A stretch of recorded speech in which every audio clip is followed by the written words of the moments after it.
Time now for Edmund O'Brien as... Johnny Dollar. Why in the world are you down here, Dollar? Your train leaves in 45 minutes. Well, I'm taking a quick refresher course in ancient history. You're sending me out to find a missing archaeologist, aren't you? Well, I want to be able to talk his language in case I find him alive.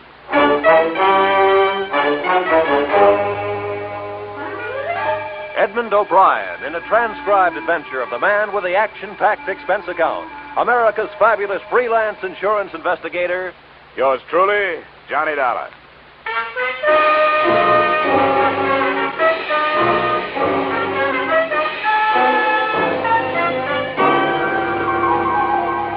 Expense account submitted by Special Investigator Johnny Dollar to Great Corinthian Life and Liability Company, Hartford, Connecticut. The following is an accounting of my expenditures during my investigation of the disappearance of Bruce Lambert, the archaeologist who never should have left his tomb. Expense account item 1, $7.50, railway and taxi fare from my Hartford apartment to room 317, Brighton Arms, New York City, a hotel whose front rooms had a depressing view of an 81st Street mortuary.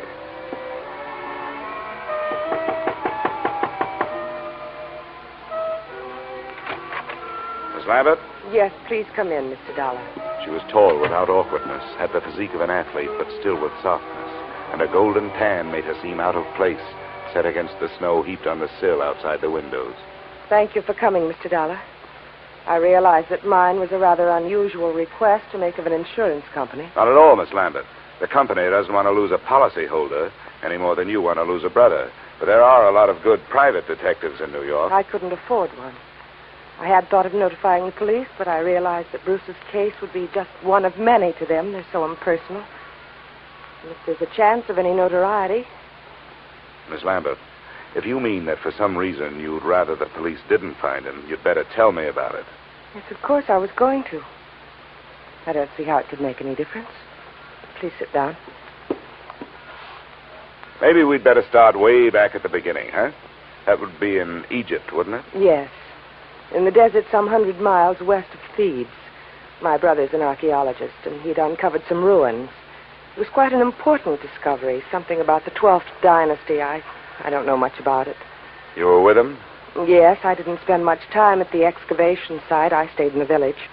But the reason the police might make it difficult is that Bruce discovered some relics that he didn't declare to the authorities there. You mean he swiped them? Well, if you're in the habit of using extreme bluntness, I suppose you could put it that way. All right, I'm sorry. Please, Mr. Dollar, this is quite unpleasant for me. If Bruce had stolen all the relics, you wouldn't expect it to make any difference in how I felt about his disappearance, would you? Well, I'm afraid I can't do anything for you. I've got to know these things if I'm going to help you. Wait. I'm sorry. I'll tell you everything I know. All right. What were those relics that your brother didn't declare? Well, I'm not sure how many there were. There was some statuary, an obsidian head of some old king, and then there was a scarab. It was supposed to have been the official seal of this king. Do you know how valuable this stuff is? I'm afraid that it might be very valuable in some circles. That's what I was afraid of, that someone harmed Bruce or even... But there's so many things to be afraid of. He isn't strong. Maybe even his mind. He was injured quite severely in a traffic accident in Alexandria just before we left Egypt. I've got to find out what could have happened to him. Oh, come on. We can't find out this way. What does your brother look like? Is he light or dark? Here's a snapshot. Oh. He's blonde. His hair is straight and was quite long when I last saw him. And that was 4 days ago? Yes. The day our ship docked, I was arranging for my luggage. He just disappeared. What else? What's his build? Slight, medium, heavy? Slight, I'd say. What about his clothes? Well, he was wearing a dark blue suit and a gray overcoat. The right sleeve of both would be empty, because his right arm and shoulder are in a cast. Uh-huh. A traffic accident. Huh? Yes, both were fractured. I wish I were able to be more help. But I've told you everything I know. He just vanished. Did Did he have any enemies that you know of? No, there's not even that. I can't let myself lose hope. But what can we do? How do you start looking for somebody with so little to go on? Before I answered her question, we started at the beginning again. The second run-through was pretty much like the first. But disappearance from a foreign ship in the port of New York is not as easy as the telling of it. I left the troubled Marcia, checked into an 8th-floor room in the Brighton Arms, where a phone call told me the North Fleet had already sailed. No hope of information there. So I headed for the U.S. Customs Office. Good afternoon. Mr. Nixon? Yes? Well, my name is Dollar. I'm an insurance investigator. The girl outside said you could help me. I'd like to get some information on a passenger who arrived from Alexandria on the North Fleet. North Fleet. Well, I'd have to know the day of arrival and the name of the line. It was 4 days ago. They'd made it... that would make it the 20th. It's a British ship. North Fleet. Well, no. What was the passenger's name? Lambert. Bruce Lambert. Did he clear any luggage through customs? Bruce Lambert. Yeah. Witnessed the examination of one piece of luggage, a suitcase, personal effects, one piece of statuary purchased in Alexandria, no duty. What address did he give you? Bruce Lambert. No street number. No hotel. The Brighton Arms. Oh, the Brighton Arms. Well, don't count on that.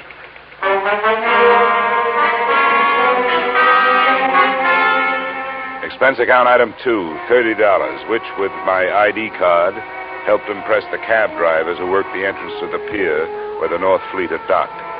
Checking these cabs took the whole afternoon, and midway through it, I realized I wasn't the only one interested in that particular hack stand.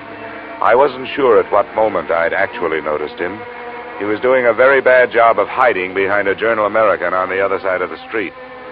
All I could see was the lower half of an overcoat, the seam of some razor-sharp trousers, and some pointed shoes. But I began to feel his eyes looking at me as I went on with my questioning. That finally paid off through the mouth of driver number 782. You know, you meet all kinds in this business. Some you forget, and some others you remember. Yeah, well, do you remember a guy with his arm and shoulder in a cast? And something you learn in this business. That's to read people's faces. You get to know a deadbeat before he gets a chance to deadbeat you.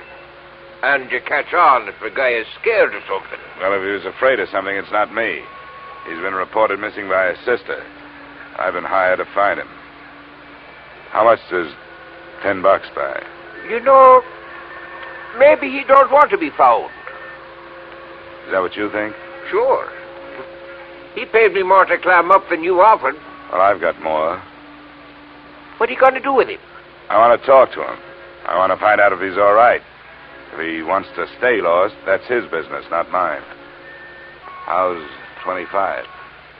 Get in, my boy. It's not very far from here.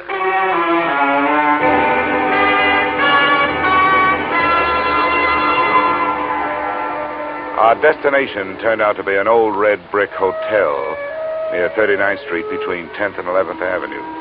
And it occurred to me that as an archaeologist, Lambert was running true to form. He'd even used some ruins to hold up in. One $5 bill brought the information from the room clerk that Lambert was out of his room, and another brought a pass key that let me in.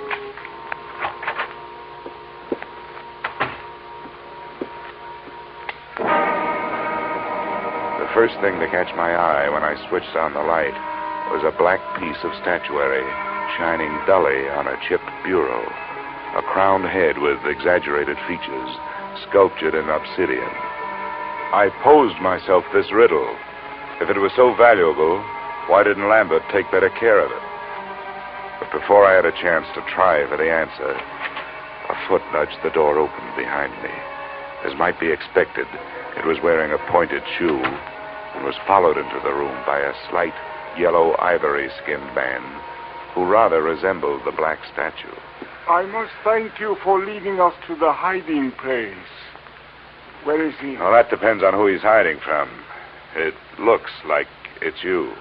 Perhaps it is that you do not know where he is. Yeah, perhaps. I followed your taxi after you talked with those drivers. That was very smart. Where did you think I expected you to go? What's your interest in Lambert? You were employed by the girl to find him. How much does she pay you?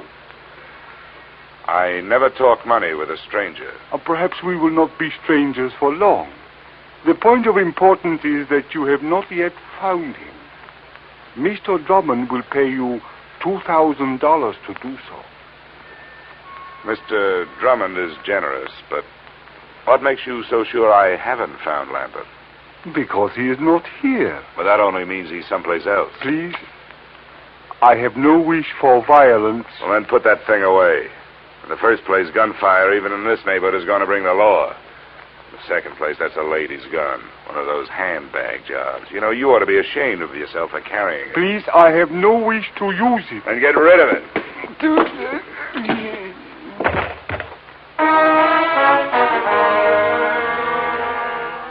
I hate little men who try to play bully. There was more than that behind my fist. I figured I could learn to know him better if he was quietly stretched out on the floor. I was half right. An Egyptian passport told me that his name was Ammon Hyksos. Hometown, Alexandria. There was nothing else. I could turn Hyksos over to the police on an assault charge, or I could wait until he woke up and try knocking some information out of him. But I didn't do either. I left him there in the lobby. I gave a message to the room clerk for Lambert, telling him to stay out of his room when he came back and to phone me at the Brighton Arms.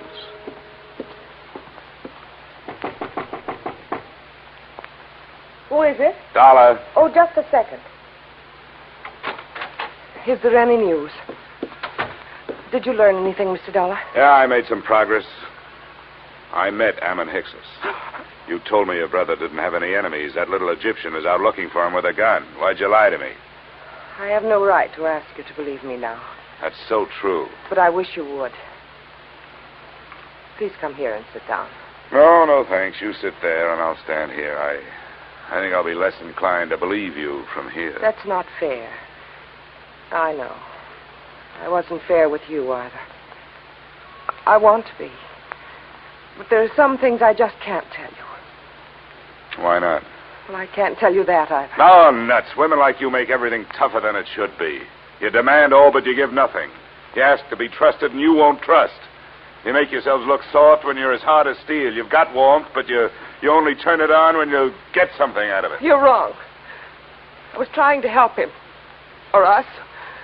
I had to lie. Look, I started this thing wanting to help you. There was something personal about it. But you wanted me to do things your way and not mine. Well, we just stopped doing that. Please, leave me alone. Just go away. Go back to Hartford and forget you were ever here. I wish I could. But I'm working for an insurance company looking for a missing policyholder. Well, I'll be up in my room if you decide to help me find it.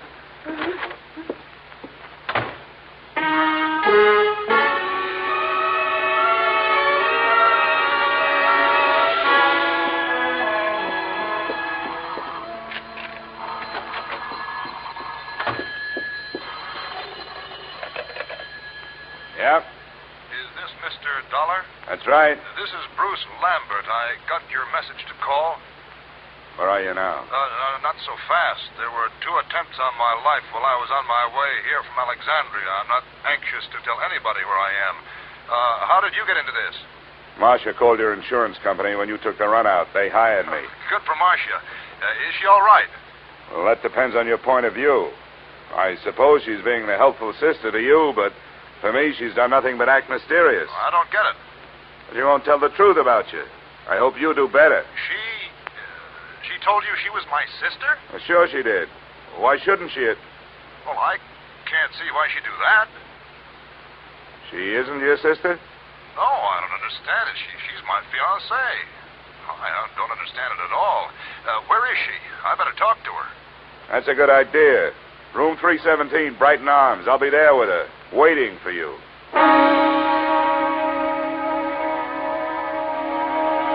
Which, in a way, was how it worked out. Except that I waited for him in the corridor outside her room. I left Marcia where I found her.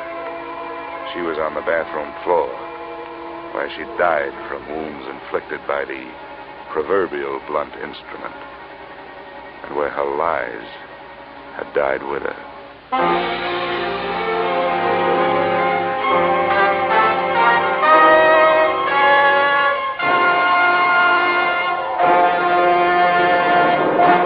In just a moment, we will return to the second act of yours truly, Johnny Dollar.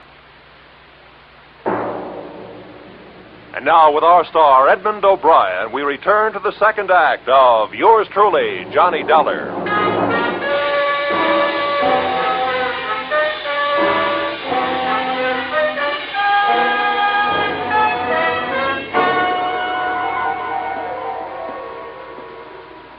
Bruce Lambert? Yes? It's all right, I'm Dollar. Oh. Didn't take you long to get here. Where'd you phone from? Just around the corner, a bar. Why do you ask? Where's Marcia?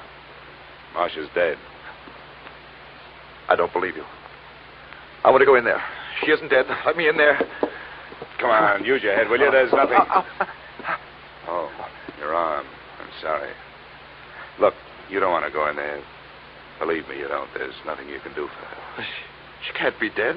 She can't be. Come on. Where? Why? I want you to come up to my room with me. You've got to do two things. First, give me every reason you can think of why this should have happened. And then, before the police get here, you'd better start rehearsing a story of your own.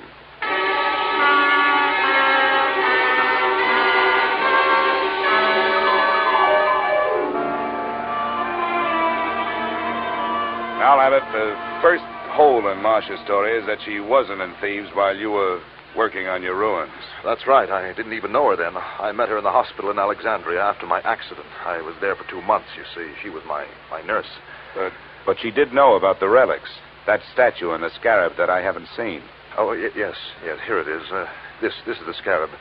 Oh, yes, she knew. We talked about my little deceit. Well, how little is it really? You talk about 2 attempts on your life. Now we have actual murder. You'd better let me have that scarab. Oh, yes, of course. But surely you don't think the relics are at the bottom of this? They're rare, but not valuable enough for this. Unless someone knows more about them than I do. I doubt that. I've made a thorough study of the 12th dynasty and King Amenemhet III. It's a carving of his head. What do you know about a man named Ammon Hyksos? And another whose last name is Drummond? Hyksos? Ammon Hyksos? Do you know him? Does it ring any kind of a bell? No, I'm afraid not. Drummond means nothing. Oh, all right.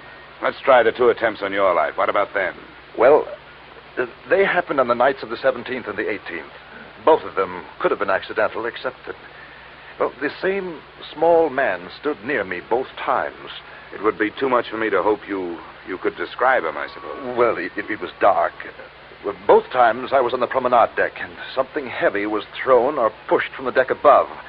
I reported the second one, and the ship's officer apologized for the carelessness. But you thought enough of it to disappear? Oh, well, I certainly did. Instead of going to the police? Yes. Oh, I suppose it was wrong, but you must understand, I was desperate. Well, we'd better go down to the 3rd floor. I hope the police think more of your story than I do.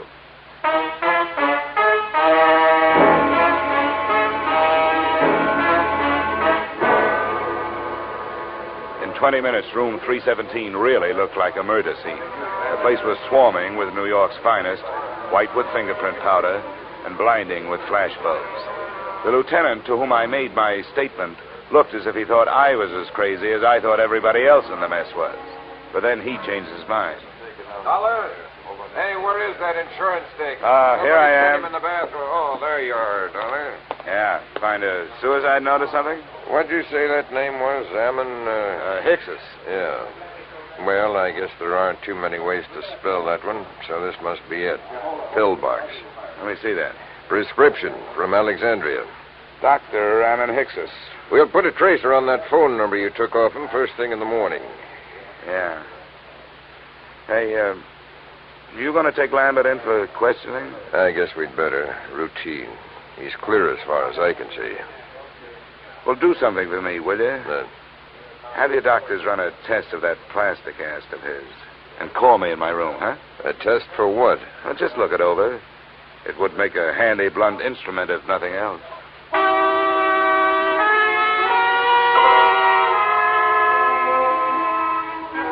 Expense account item 3, $7.50. A few late cocktails, a rare steak, and coffee in the Brighton Arms dining room.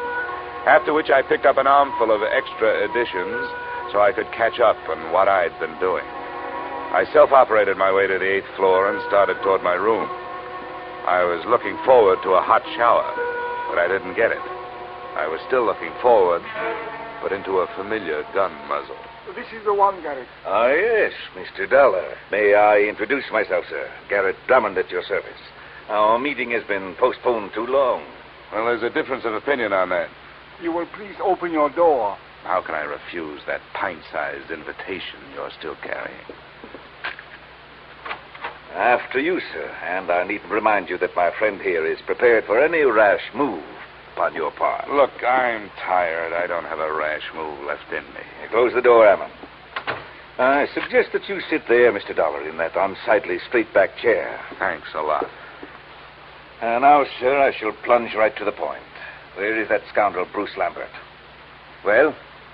I think I just decided that I don't know. Please, we have no wish for violence. You always say that with a gun in your hand. Well, let's get started. You make your pitch, I'll make my refusal, and we'll see where we go from there. I have already made what I consider to be a generous offer for so unimportant a bit of information as merely the whereabouts of Lambert. $2,000. But if it will expedite matters, I am prepared to expand my offer by another 1,000 on the spot, sir. The higher you bid, the greedier I get. What makes Lambert so important to you? A problem which is entirely out of your province, my boy. How much do you know of Egyptian legends, sir? Oh, no more than $1's worth. Ah, pity. A fascinating subject. Well, sir, Bruce Lambert has in his possession a certain object of great importance, both culturally and economically. Certain landowners in Egypt hold it in such high esteem, sir, that as a reward for its return to them, they would throw open to exploitation untapped oil fields, the richness of which would shake the very foundations of world economy. Are they shaky enough as it is? My boy, think what it would mean to a civilization fast approaching the depletion of its petroleum sources. New horizons, sir, a brave new world. Lambert owes to us all relinquishment of this object so that it may serve humanity. You're right. And it may be easier than you think. Splendid, sir. Where is he? Which relic is it? The black statue your playmate could have picked up for free? It is King Amenemhet Scarab that I would discuss with Lambert. I demand to know where he is. Why waste time on him? I've got the scarab. I find that most difficult to believe, Mr. Dollar. Well, I'll show No. Keep your hands away from your pockets. Ammon will save you the trouble. Ammon. Please remain still, Mr. Dollar. My wish is for peacefulness. Sure. Right coat pocket. He speaks truly, Garrett. Here it is. What's the matter, Garrett? You don't have that brave new world look anymore. I should be the first to admit, sir, that the lie has been put to the tale I created upon this useless geek-off. But, Mr. Dollar, now that we are forced to fall back upon the truth, I remind you that it sometimes hurts. Your position has not been... The desk knows I'm up here. Answered, Mr. Dollar. But be cautious. Unfortunately, I do not share Ammon's aversion to violence. Yeah? Dollar? That's right. This is Lieutenant Black. Say, was that a hunch you had about that cast of Lambert's? Why do you ask? Well, if it was a good one. The doctors won't let us take it off, but we cut into it. It was put on in 3 layers. The middle one was wrapped in narcotics. Yeah? Don't be so modest, Dollar. There must be $300,000 worth. No, sometimes it's a whole month before we get that much. Looks like the work of your friend, Dr. Ammon Hicks's. Yeah. Oh, wake up, Dollar. I want to check Lambert's statement with yours. I'll have you there in 10 minutes. Goodbye. Okay. I commend you, sir, upon your show of intelligence. Who was it? The police. They're looking for Lambert. Oh, and what did they give as their reason? Narcotics. The story of a man bound for America who cracked up in a car, and while he was unconscious and being patched, Said narcotics were put in his cast by a Dr. Ammon Hickses, probably assisted by a nurse named Marcia. But there's no proof. Ammon, we'll waste no time on evasion. Yes, we used the boy. A courageous scheme, but for that silly goose of a girl. She was the true conspirator and the traitor as well. She happened to fall in love with the guy. The romantic Atlantic crossing. An empty proposal of marriage suddenly becomes more important than actual coin of the realm. But enough of that. The police are looking for him, and odds teeth, so am I. Where is he? I don't know. Ammon, call his hotel in 39th Street. No, wait, my friend. The police must be watching that. Are they, Mr. Dollar? Well, that's where his personal things are. If I were the police, I'd be watching. Yes, we seem to find ourselves in such a position that we must at least pretend to see eye to eye, sir. Very well. We shall wait here. The chips are down, so to speak. Ammon. Yes, Garrett. Take the pistol. Into the bathroom with you. With the door slightly ajar, you shall have a splendid command of the arena, as it were. Yes, Garrett. And remember, the stakes are high. Yes, Garrett, I will remember. And now, Mr. Dollar, it would seem that little remains but the waiting.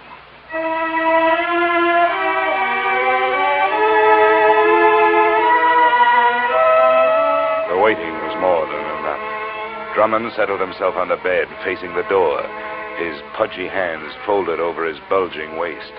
I was still in the desk chair, facing him. As usual, the police were late. 20 minutes passed before we heard the knock on the door. Your guest, Mr. Dollar. Come, we shall go to the door together. Now, keep your back to me and open it. It's your party, Drummond. Come in, Lambert. Doc Lambert, the police. Ammon, shoot! Ammon, my friend, help!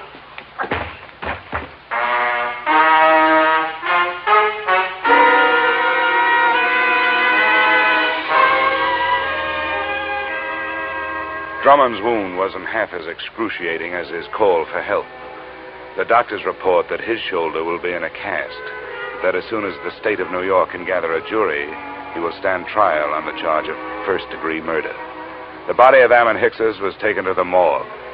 As an insurance company, you are probably less interested in that than in the fate of your policyholder, Bruce Lambert.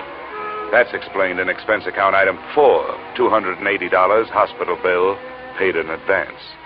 In view of the possibility that there may be others interested in that $300,000 cache of narcotics he has to carry around with him until his arm is okay, I thought it would be safer to keep him under wraps. Oh, by the way, while he was lying there, helpless, I sold him a policy for you covering the scarab and that carved head. Expense account total, $456.90. Yours truly, Johnny Dollar.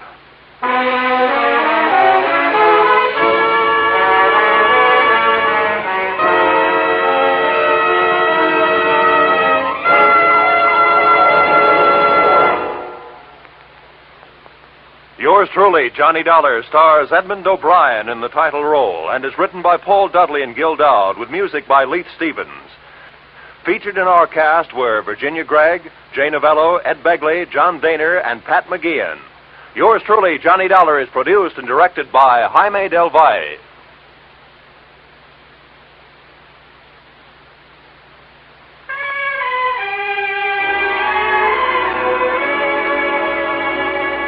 Join us again next week when Edmund O'Brien returns in another adventure of Yours truly, Johnny Dollar.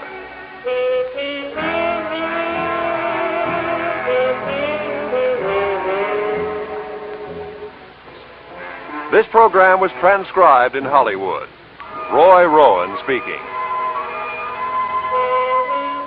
This is CBS, where yours truly, Johnny Dollar, meets adventure every Friday night, the Columbia Broadcasting System.